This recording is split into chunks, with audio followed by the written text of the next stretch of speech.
कैसे देखते हैं आप? देखिए, निश्चित रूप से टीस रहेगी। जिस पार्टी में मैं 16 साल की उम्र से काम कर रहा हूँ, लगभग 48 साल हो गए और विभिन्न पदों पर रहा हूँ। ऐसा नहीं है कि पदों में नहीं रहा। उत्तर प्रदेश में मैं NSUI में रहा, यूथ कांग्रेस में रहा, उत्तर प्रदेश कांग्रेस कमेटी का निर्वाचित सदस्य रहा और उत्तराखंड बनने के बाद लगातार पार्टी का प्रवक्ता रहा, पार्टी का मुख्य प्रवक्ता रहा, महामंत्री संगठन रहा, आज उपाध्यक्ष संगठन के पद पर हूँ।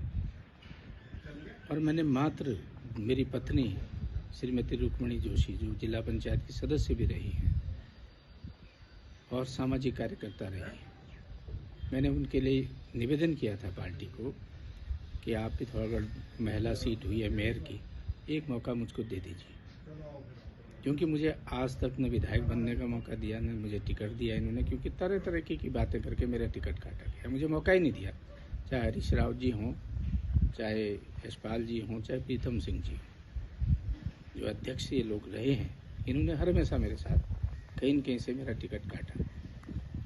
लेकिन मैंने पार्टी के खिलाफ नहीं बोला, न पार्टी के प्रति मैंने कभी नाराजगी व्यक्त की, न मैंने कुछ कहा।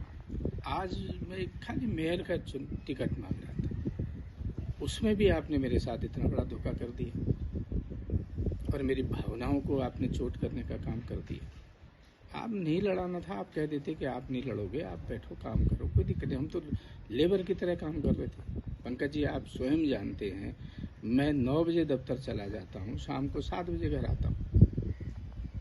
शुगर का मरीज होने के बाद भी मैंने कभी इस बात का कभी मैंने परवाह नहीं की कि ठीक है, पार्टी का काम करना है। विपरीत परिस्थितियों में भी काम किया। आपने जैसा कि बीमार था, चंडीगढ़ PGI में किडनी का ऑपरेशन करने के बाद, किडनी जैसी सेंसिटिव जो शरीर का ऑर्गन होता है, उसका ट्रीटमेंट ऑपरेशन करने के बाद मैं 15वें दिन दफ्तर चला गया था, ऑफिस चला गया। उसके बाद मेरा टिकट काटा है, ठीक है, पार्टी को मेरी आवश्यकता नहीं होगी, पार्टी मेरी सेवा में पार्टी में कुछ कमी रह गई होगी, लेकिन आज इसलिए मैंने तय किया है कि न मैं पार्टी में बहुत ज़्यादा काम करूँगा, न पार्टी के ऑफिशियल काम में हिस्सा लूँगा। अगर आवश्यकता पड़ी तो हो सकता है मैं पार्टी के पदों से भी त्याग दूंगा। अभी मैं 1-2 दिन आज मैं थोड़ा व्यथित हूँ। 1-2 दिन बाद मैं तय करूँगा कि मैंने किस लाइन पे चलना है। मैंने कभी परिवार नहीं देखा, मैंने कभी ये नहीं कहा कि भाई मैंने कोई पार्टी से फ़ायदा उठाने की बात नहीं की। न मैं ठेकेदार हूँ, न मेरे पास कोई मैं खनन माफिया हूँ, न मैं शराब का तस्कर हूँ। आज पिथौरागढ़ में क्या हुआ, एक व्यक्ति खनन का माफिया, उसको विधायक बना रखा है, और एक व्यक्ति शराब का माफिया है, उसको आज आपने मेयर का टिकट भी दे दिया। सब इन्हीं के लिए है, मतलब हमारे लिए कुछ नहीं है। और एक जाति समीकरण भी होता है, कभी कभी सब जगह होता है, भाजपा भी करती है, राजनीतिक दल करते हैं। अगर कहीं आप ब्राह्मण को दे रहे हो तो आप ठाकुर को दूसरी जगह एडजस्ट करते हो।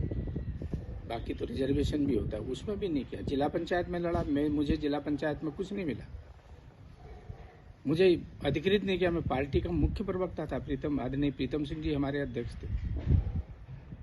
जब पार्टी में सम्मान ही नहीं है, काम की कोई परवाह नहीं है काम करने वाले की। कल सह प्रभारी जी का फोन आ रहा था कि आप नींव के पत्थर हैं। मैंने कहा आप ही लोग हैं जो नींव के पत्थर को हिलाने का काम कर रहे हैं, तो ये पार्टी टिकेगी कहाँ, ये जाएगी कहाँ? जब आप नींव के पत्थरों को इस तरीके से हिला के उखाड़ के बाहर को फेंकोगे तो क्या करेगा आदमी कि कार्यकर्ता वो, आप कार्यकर्ता का सम्मान दोगे। और जबकि मेयर के पद में आपने कुछ नहीं देना, विधायक आप लड़ते हैं, आप 1.5 करोड़ रुपया हमको चंदा देते, पैसा देती है पार्टी। हम तो ऐसी जगह मांग रहे थे जहाँ हमने अपनी जेब का पैसा लगाना था, अपनी मेहनत का पैसा लगाना था। हमें आप मना कर देते, कोई दिक्कत नहीं थी, हमसे आप कहते कि भाई ठीक है, लेकिन आपने कहा कि नहीं, आपको एक भी क्या हमने बिगाड़ा भाई? हमने क्या हरीश राव का बिगाड़ा, क्या प्रीतम सिंह का बिगाड़ा, क्या हमने पार्टी का बिगाड़ा? कोई ये कह दे मैंने कभी पार्टी में एक शब्द भी कहीं कहा हो, किसी पार्टी नेतृत्व के खिलाफ कभी कुछ कहा हो? आप ऐसे लोगों को पिथौरागढ़ का नेतृत्व आज ऐसे लोगों को आप परवाह दे रहे हो। आप देख लो ना, क्या आप उस विधायक के खिलाफ जो निर्दलीय चुनाव लड़ा रहे हैं, आप कार्रवाई करोगे? है अध्यक्ष जी का दम, मेरा टिकट काटने का तो दम हम सबको है, लेकिन नहीं है, ठीक है, उनकी इच्छा है, वो जो भी कार्रवाई करे। मैं कभी पार्टी के किसी के प्रति कभी मैंने कोई शब्दों का इस्तेमाल किया, न मैंने पार्टी को कुछ किया। हाँ, आज मैं अब इतने साल काम करने में मैंने ये महसूस किया कि कांग्रेस पार्टी में ईमानदारी से जिस व्यक्ति की पान की दुकान न हो, कभी मैंने अपनी वकालत के दम पर या अपने परिवार को जिस तरीके से पाला है और जिस तरीके से मैंने राजनीतिक रूप से अपने को स्थापित किया है मेहनत के बल पर, मुझे ये लगता है कि कांग्रेस पार्टी में मेहनत करने वाले ईमानदार और निष्ठावान कार्यकर्ताओं की आवश्यकता नहीं है। यहाँ तो केवल जो तस्कर होगा, जो शराब व्यवसायी होगा, व्यभिचारी होगा, जो खनन माफिया होंगे, शायद इनके टिकट भी उनके लिए हैं, पद प्रतिष्ठा भी उनके लिए।